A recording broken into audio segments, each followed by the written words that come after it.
Chapter 16, Driftwood. Shrewsbury, October 3rd, 19 I have finished canvassing my allotted portion of our fair province. I have the banner list of all the canvassers, and I have made almost enough out of my commissions to pay for my books for my whole junior year. When I told Aunt Ruth this, she did not sniff. I consider that a fact worth recording. Today, my story, The Sands of Time, came back from Merton's magazine. But the rejection slip was typewritten, not printed. Typewriting doesn't seem quite as insulting as print some way. We have read your story with interest, and regret to say that we cannot accept it for publication at the present time. If they meant that, with interest, it is a little encouragement. But were they only trying to soften the blow? Ilsa and I were notified recently that there were 9 vacancies in the Skull and Owl, and that we had been put on the list of those who might apply for membership. So we did. It is considered a great thing in school to be a Skull and Owl. The junior year is in full swing now, and I find the work very interesting. Mr. Hardy has several of our classes, and I like him as a teacher better than anyone since Mr. Carpenter. He was very much interested in my essay, The Woman Who Spanked the King. He gave it first place, and commented on it specially in his class criticisms. Evelyn Blake is sure, naturally, that I copied it out of something, and feels certain she has read it somewhere before. Evelyn is wearing her hair in the new pompadour style this year, and I think it is very unbecoming to her. But then, of course, the only part of Evelyn's anatomy I like is her back. I understand that the Martin clan are furious with me. Sally Martin was married last week in the Anglican church here, and the Times editor asked me to report it. Of course, I went, though I hate reporting weddings. There are so many things I'd like to say sometimes that can't be said. But Sally's wedding was pretty, and so was she, and I sent in quite a nice report of it, I thought, especially mentioning the bride's beautiful bouquet of roses and orchids, the first bridal bouquet of orchids ever seen in Shrewsbury. I wrote as plain as print, and there was no excuse whatever for that wretched typesetter in the Times turning orchids into sardines. Of course, anybody with any sense would have known that it was only a printer's error. But the Martin clan have taken it into their heads the absurd notion that I wrote sardines on purpose for a silly joke, because, it seems, it has been reported to them that I said once I was tired of the conventional reports of weddings, and would like to write just one along different lines. I did say it, but my craving for originality would hardly lead me to report the bride as carrying a bouquet of sardines. Nevertheless, the Martins do think it, and Stella Martin didn't invite me to her thimble party, and Aunt Ruth says she doesn't wonder at it, and Aunt Elizabeth says I shouldn't have been so careless. Heaven grant me patience. October 5th, 19 Mrs. Will Bradshaw came to see me this evening. Luckily, Aunt Ruth was out. I say luckily, for I don't want Aunt Ruth to find out about my dream and its part in finding little Alan Bradshaw. This may be sly, as Aunt Ruth would say, but the truth is that, sly or not sly, I could not bear to have Aunt Ruth sniffing and wondering and pawing over the incident. Mrs. Bradshaw came to thank me. It embarrassed me. Because, after all, what had I to do with it? I don't want to think of or talk of it at all. Mrs. Bradshaw says little Alan is all right again, now, though it was a week after they found him before he could sit up. She was very pale and earnest. "He would have died there if you hadn't come, Miss Starr. I couldn't have gone on living, not knowing. Oh, I shall never forget the horror of those days. I had to come and try to utter a little of my gratitude. You were gone when I came back that morning. I felt that I had been very inhospitable." She broke down and cried, and so did I, and we had a good howl together. I am very glad and thankful that Alan was found, but I shall never like to think of the way it happened. New Moon, October 7th, 19 I had a lovely walk and prowl this evening in the pond graveyard. Not exactly a cheerful place for an evening's ramble, one might suppose.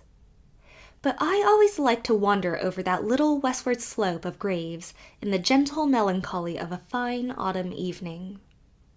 I like to read the names on the stones, and note the ages, and think of all the loves and hates and hopes and fears that lie buried there. It was beautiful, and not sad. And all around were the red plowed fields, and the frosted ferny woodsides, and all the old familiar things I have loved, and love more and more, it seems to me, the older I grow. Every weekend I come home to New Moon, these things seem dearer to me, more a part of me. I love things just as much as people. I think Aunt Elizabeth is like this too. That is why she will not have anything changed at New Moon. I am beginning to understand her better. I believe she likes me now too. I was only a duty at first, but now I am something more. I stayed in the graveyard until a dull gold twilight came down and made a glimmering spectral place of it. Then Teddy came for me, and we walked together up the field and through the Tomorrow Road. It is really a today road now, for the trees along it are above our heads, but we still call it the Tomorrow Road, partly out of habit, and partly because we talk so much on it of our tomorrows and what we hope to do in them. Somehow, Teddy is the only person I like to talk to about my tomorrows and my ambitions. There is no one else. Perry scoffs at my literary aspirations. He says, when I say anything about writing books, "What is the good of that sort of thing?" And of course, if a person can't see the good for himself, you can't explain it to him. I can't even talk to Dean about them. Not since he said so bitterly one evening, "I hate to hear of your tomorrows. They cannot be my tomorrows." I think in a way, Dean doesn't like to think of my growing up. I think he has a little of the priest jealousy of sharing anything, especially friendship, with anyone else, or with the world. I feel thrown back on myself. Somehow, it has seemed to me lately that Dean isn't interested any longer in my writing ambitions. He even, it seems to me, ridicules them slightly. For instance, Mr. Carpenter was delighted with my Woman Who Spanked the King, and told me it was excellent. But when Dean read it, he smiled and said, "It will do very well for a school essay, but..." And then he smiled again. It was not the smile I liked either. It had too much priest in it, as Aunt Elizabeth would say. I felt, and feel, horribly cast down about it. It seemed to say, "You can scribble amusingly, my dear, and have a pretty knack of phrase-turning, but I should be doing you an unkindness if I let you think that such a knack meant a very great deal." If this is true, and it very likely is, for Dean is so clever and knows so much, then I can never accomplish anything worthwhile. I won't try to accomplish anything. I won't be just a pretty scribbler. But it's different with Teddy. Teddy was wildly elated tonight, and so was I when I heard his news. He showed 2 of his pictures at the Charlottetown exhibition in September, and Mr. Lewis of Montreal has offered him $50 apiece for them. That will pay for his board in Shrewsbury for the winter and make it easier for Mrs. Kent. Although she wasn't glad when he told her. She said, "Oh yes, you think you are independent of me now," and cried. Teddy was hurt because he had never thought of such a thing. Poor Mrs. Kent. She must be very lonely. There's some strange barrier between her and her kind. I haven't been to the tansy patch for a long, long time. Once in the summer, I went with Aunt Laura, who had heard Mrs. Kent was ill. Mrs. Kent was able to be up, and she talked to Aunt Laura, but she never spoke to me, only looked at me now and then with a queer smoldering fire in her eyes. But when we rose to come away, she spoke once and said, "You are very tall. You will soon be a woman, and stealing some other woman's son from her." Aunt Laura said, as we walked home, that Mrs. Kent had always been strange, but was growing stranger. "Some people think her mind is affected," she said. "I don't think the trouble is in her mind. She has a sick soul," I said. "Emily, dear, that is a dreadful thing to say," said Aunt Laura.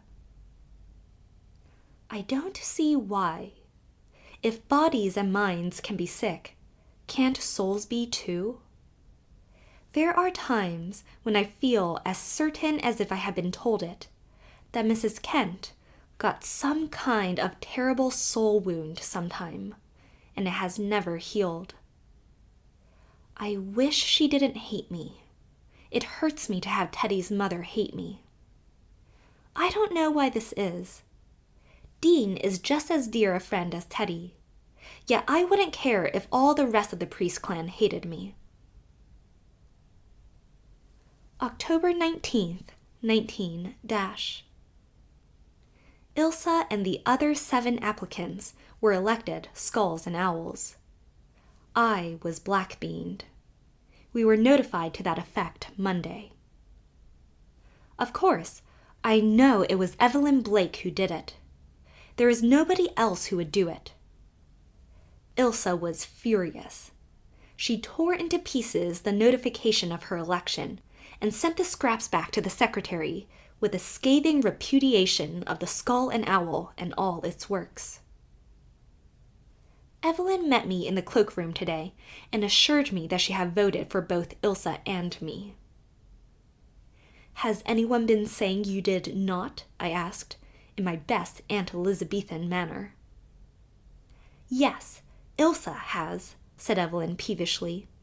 "She was very insolent to me about it. Do you want to know who I think put the black bean in?" I looked Evelyn straight in the eyes. "No, it is not necessary. I know who put it in." And I turned and left her. Most of the skulls and owls are very angry about it, especially the skulls. 1 or 2 owls, I have heard, hoot that it is a good pill for the Murray pride. And, of course, several seniors and juniors who were not among the favored 9 are either gloatingly rejoiced or odiously sympathetic. Aunt Ruth heard of it today and wanted to know why I was black-beaned. New Moon, November 5th, 19 Aunt Laura and I spent this afternoon, the one teaching, the other learning, a certain new moon tradition, to wit, how to put pickles into glass jars in patterns. We stowed away the whole big crockful of new pickles, and when Aunt Elizabeth came to look them over, she admitted she could not tell those which Aunt Laura had done from mine. This evening was very delightful. I had a good time with myself out in the garden. It was lovely there tonight, with the eerie loveliness of a fine November evening. At sunset, there had been a wild little shower of snow, but it had cleared off, leaving the world just lightly covered, and the air clear and tingling. Almost all the flowers, including my wonderful asters, which were a vision all through the fall, were frozen black 2 weeks ago. But the bed still had white drifts of alyssum all around them. A big smoky red hunter's moon was just rising above the treetops. There was a yellow-red glow in the west behind the white hills on which a few dark trees grew. The snow had banished all the strange deep sadness of a dead landscape on a late fall evening, and the slopes and meadows of old New Moon Farm were transformed into a wonderland in the faint early moonlight. The old house had a coating of sparkling snow on its roof. Its lighted windows glowed like jewels. It looked exactly like a picture on a Christmas card. There was just a suggestion of gray-blue chimney smoke over the kitchen. A nice reek of burning autumn leaves came from Cousin Jimmy's smoldering bonfires in the lane. My cats were there, too, stealthy, goblin-eyed, harmonizing with the hour and the place. The twilight, appropriately called the cat's light, is the only time when a cat really reveals himself. Saucy Sal was thin and gleaming, like the silvery ghost of a pussy. Daff was like a dark gray skulking tiger. He certainly gives the world assurance of a cat. He doesn't condescend to everyone, and he never talks too much. They pounced at my feet, and tore off, and frisked back, and rolled each other over, and were all so a part of the night and the haunted place that they didn't disturb my thoughts at all. I walked up and down the paths and around the dial and the summer house in exhilaration. Air such as I breathed then always makes me a little drunk, I verily believe. I laughed at myself for feeling badly over not being elected an owl. An owl! Why, I felt like a young eagle soaring sunward. All the world was before me to see and learn, and I exulted in it. The future was mine, and the past, too. I felt as if I would live always, always, always. I was sure of immortality then. I didn't just believe it, I felt it. Dean found me there. He was close beside me before I was aware of his presence. "You are smiling," said Dean. "I like to see a woman smiling to herself. Her thoughts must be innocent and pleasant. Has the day been kind to you, dear lady?" "Very kind, and this evening is its best gift. I'm so happy tonight, Dean. Just to be alive makes me happy. I feel as if I were driving a team of stars. I wish such a mood could last.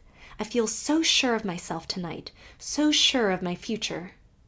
I'm not afraid of anything.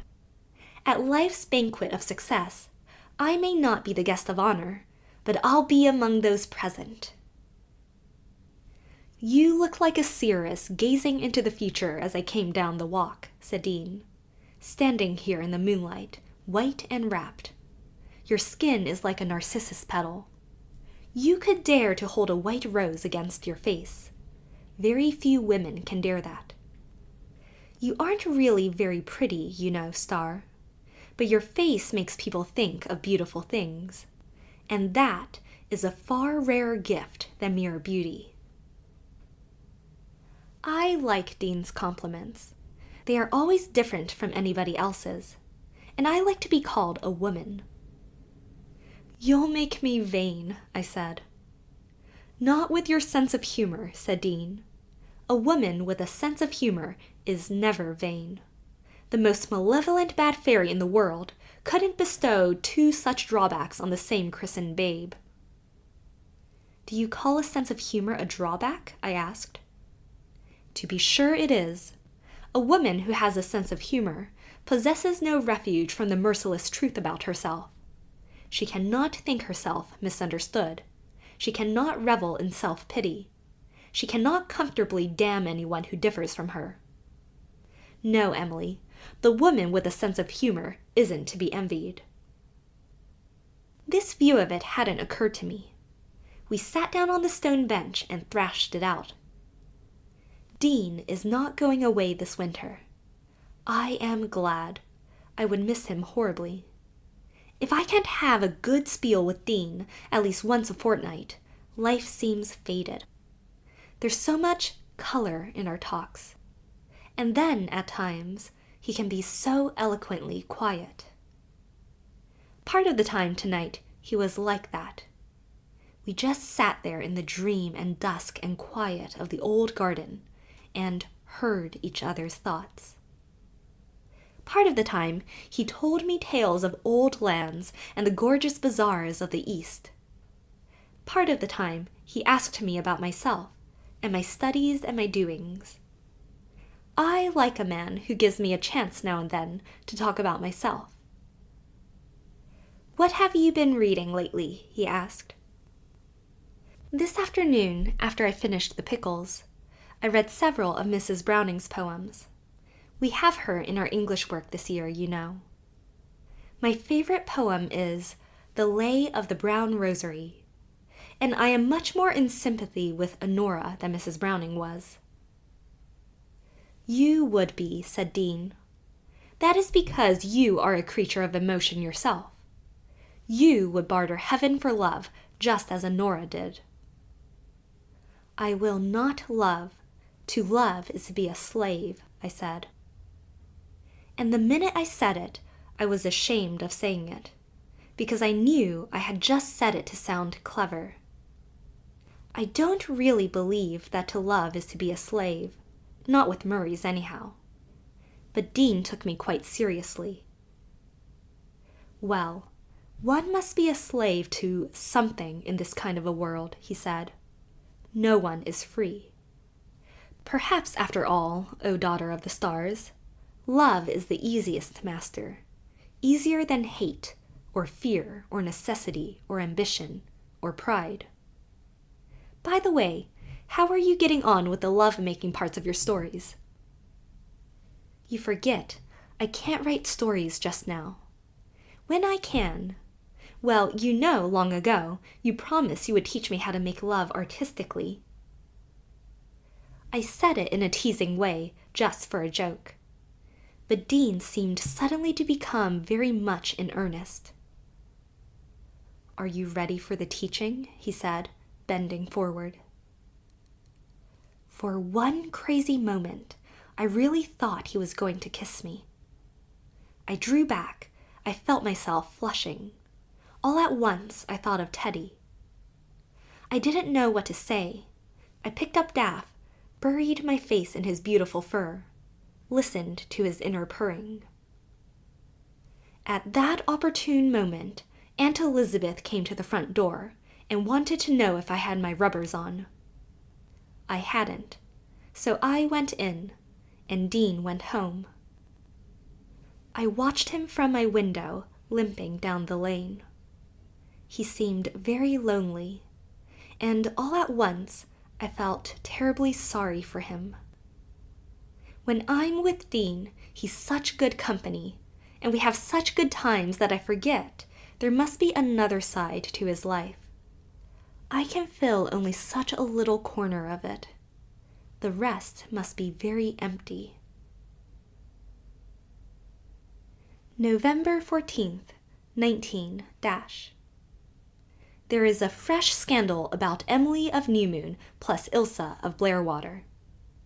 I have just had an unpleasant interview with Aunt Ruth, and must write it all out to rid my soul of bitterness. Such a tempest in a teapot over nothing. But Ilse and I do have the worst luck. I spent last Thursday evening with Ilse studying our English literature together. We did an evening of honest work, and I left for home at 9. Ilse came out to the gate with me. It was a soft, dark, gentle, starry night. Ilse's new boarding house is the last house on Cardigan Street, and beyond it, the road veers over the little creek bridge into the park. We could see the park, dim and luring in the starlight. "Let's go for a walk around it before you go home," proposed Ilse. We went. Of course, I shouldn't have. I should have come right home to bed, like any good consumptive.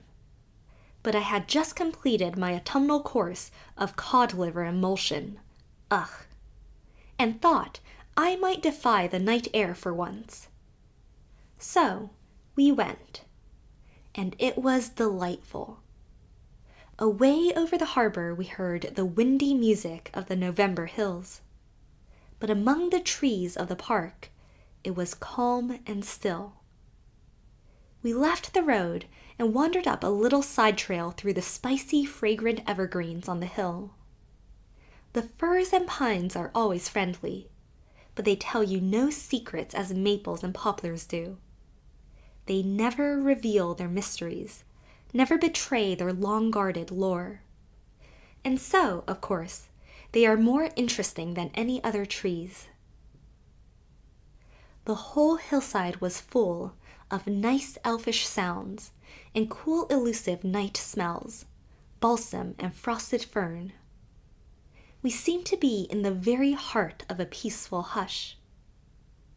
The night put her arms around us like a mother and drew us close together. We told each other everything.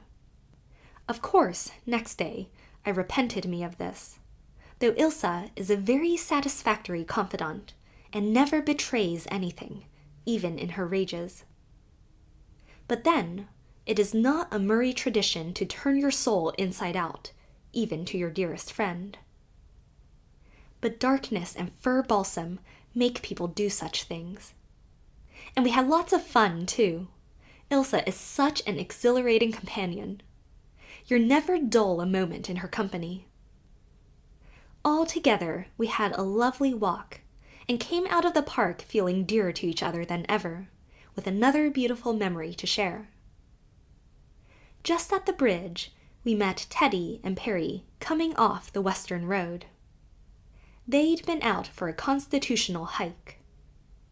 It happens to be one of the times Ilse and Perry are on speaking terms, so we all walked across the bridge together, and then they went their way and we went ours. I was in bed and asleep by 10 o'clock. But somebody saw us walking across the bridge. Next day it was all through the school, day after that all through the town, that Ilse and I had been prowling in the park with Teddy Kent and Perry Miller till 12 o'clock at night. Aunt Ruth heard it and summoned me to the bar of judgment tonight. I told her the whole story, but of course she didn't believe it.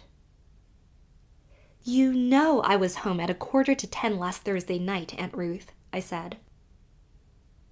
"I suppose the time was exaggerated," admitted Aunt Ruth. "But there must have been something to start such a story. There's no smoke without some fire. Emily, you are treading in your mother's footsteps."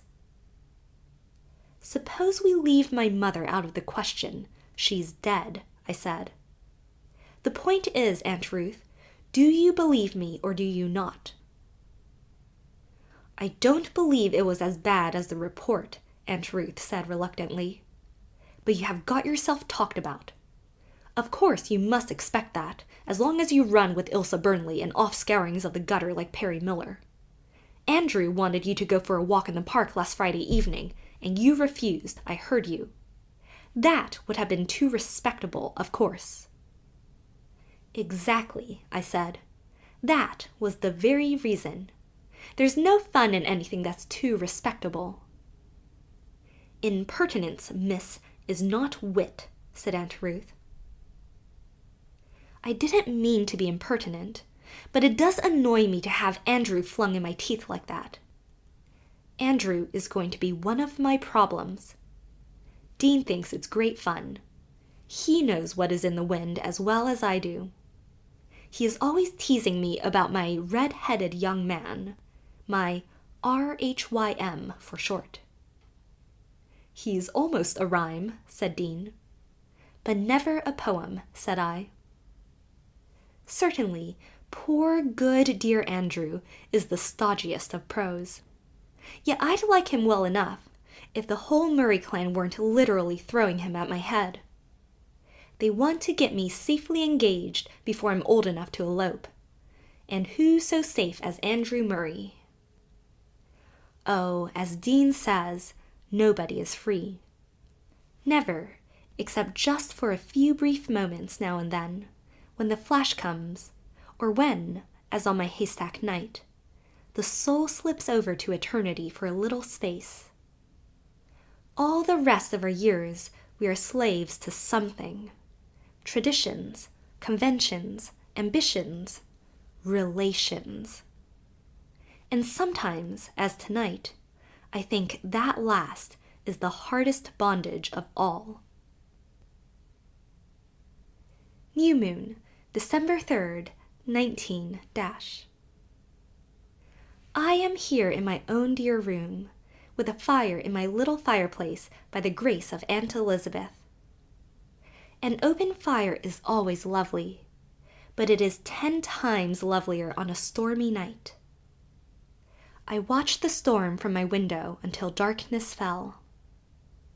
There is a singular charm in snow coming gently down in slanting lines against dark trees.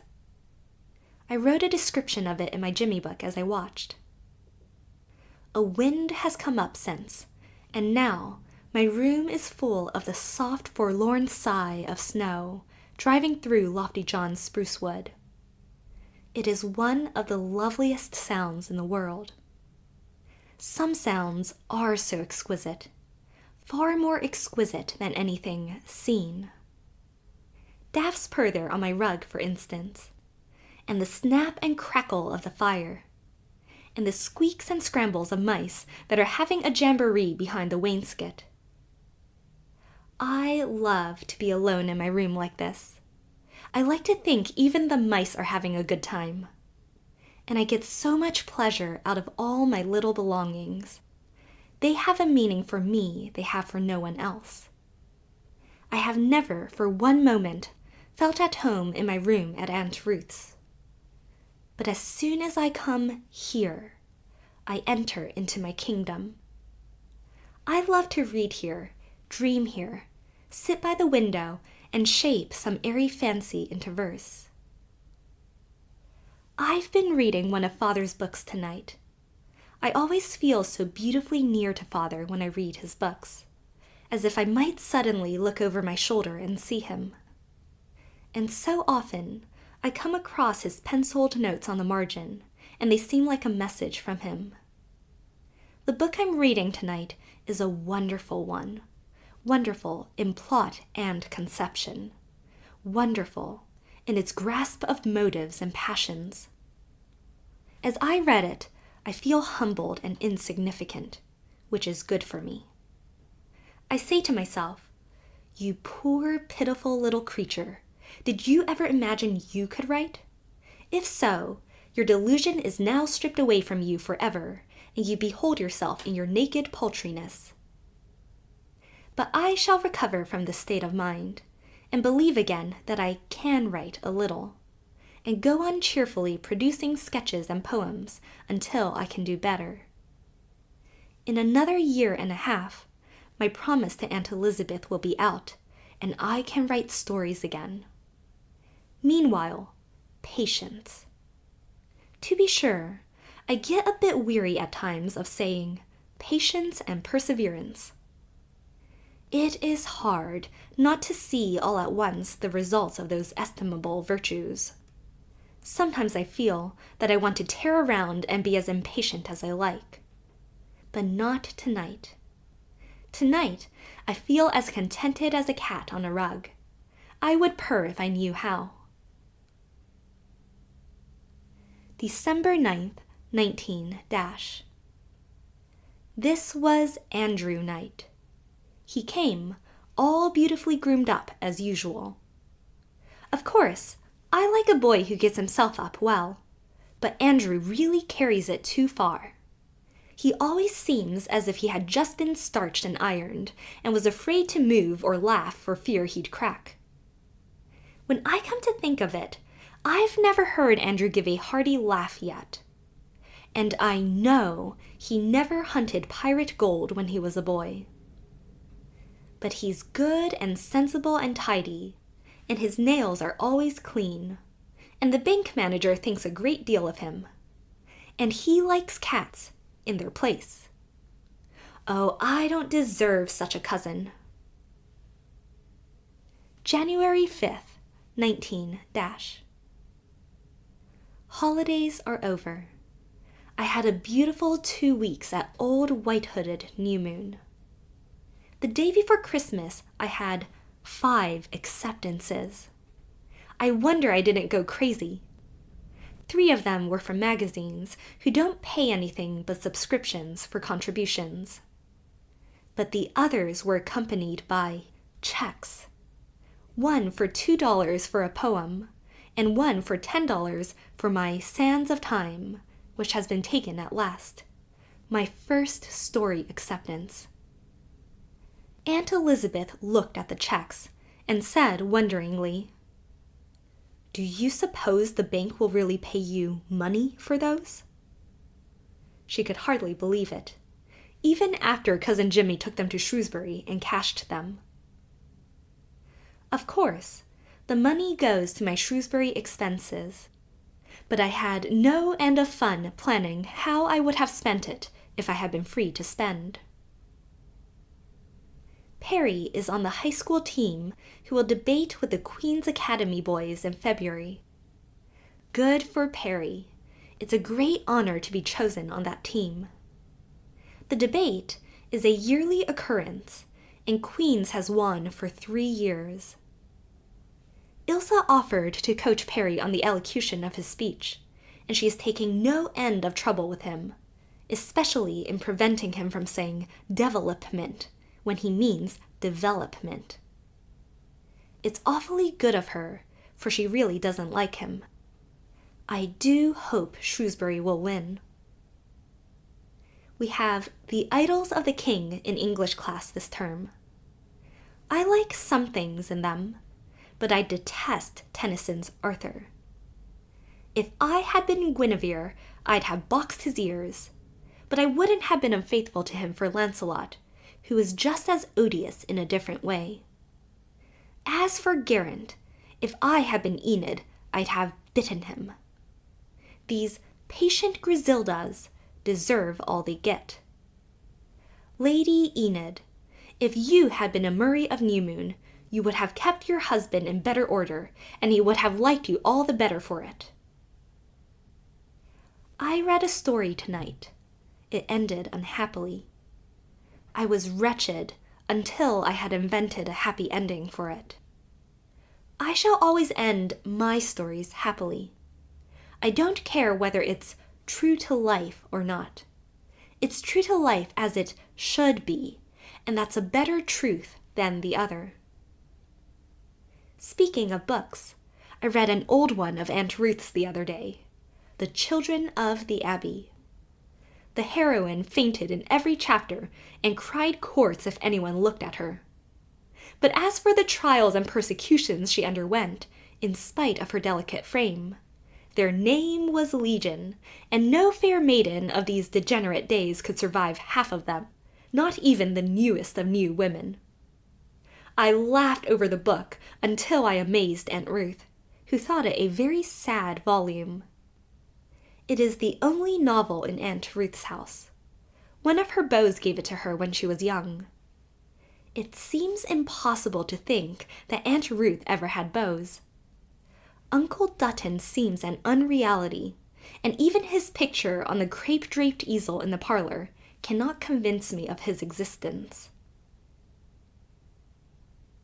January 21st, 19 Friday night, the debate between Shrewsbury High and Queen's came off. The Queen's boys came up believing they were going to come, see, and conquer, and went home like the proverbial dogs with carefully adjusted tails. It was really Perry's speech that won the debate. He was a wonder. Even Aunt Ruth admitted for the first time that there was something in him. After it was over, he came rushing up to Ilse and me in the corridor. "Didn't I do great, Emily?" he demanded. "I knew it was in me, but I didn't know if I could get it out. When I got up at first, I felt tongue-tied. And then I saw you looking at me as if you said, 'You can, you must.' And I went ahead full steam. You won that debate, Emily." Now, wasn't that a nice thing to say before Ilse, who had worked for hours with him and drilled and slaved? Never a word of tribute to her. Everything to me, who hadn't done a thing except look interested. "Perry, you're an ungrateful barbarian," I said, and left him there, with his jaw dropping. Ilse was so furious she cried. She has never spoken to him since, and that ass of a Perry can't understand why. "What's she peeved about now? I thanked her for all her trouble at our last practice," he says. Certainly, Stovepipe Town has its limitations. February 2nd, 19 Last night, Mrs. Rogers invited Aunt Ruth and me to dinner, to meet her sister and brother-in-law, Mr. and Mrs. Herbert. Aunt Ruth had her Sunday scallops in her hair, and wore her brown velvet dress that reeked of mothballs, and her big oval brooch with Uncle Dutton's hair in it. And I put on my ashes of roses and Princess Mina's necklace, and went, quivering with excitement. For Mr. Herbert is a member of the Dominion Cabinet, and a man who stands in the presence of kings. He has a massive silver head, and eyes that have looked into people's thoughts so long that you have an uncanny feeling that they can see right into your soul, and read motives you don't dare avow even to yourself. His face is a most interesting one. There is so much in it. All the varied experiences of his full, wonderful life have written it over. One could tell at sight that he was a born leader. Mrs. Rogers let me sit beside him at dinner. I was afraid to speak, afraid I'd say something stupid, afraid I'd make some ludicrous mistake. So I just sat, quiet as a mouse, and listened adoringly.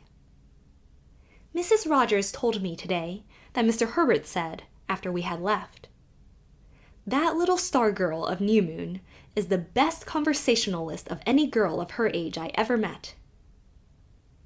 So even great statesmen, but there, I won't be horrid. And he was splendid. He was wise and witty and humorous.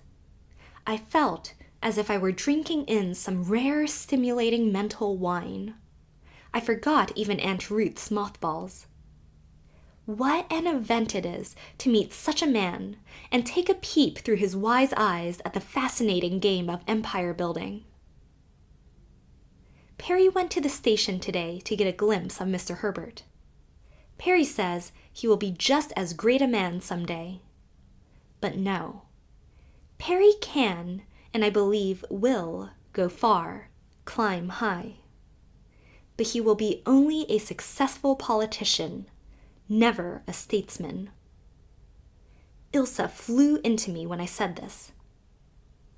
"I hate Perry Miller," she fumed, "but I hate snobbery worse. You're a snob, Emily Starr. You think, just because Perry comes from Stovepipe Town, that he can never be a great man. If he had been one of the sacred Murrays, you would see no limits to his attainments. I thought Ilsa was unfair, and I lifted my head haughtily. After all, I said, there is a difference between New Moon and Stovepipe Town.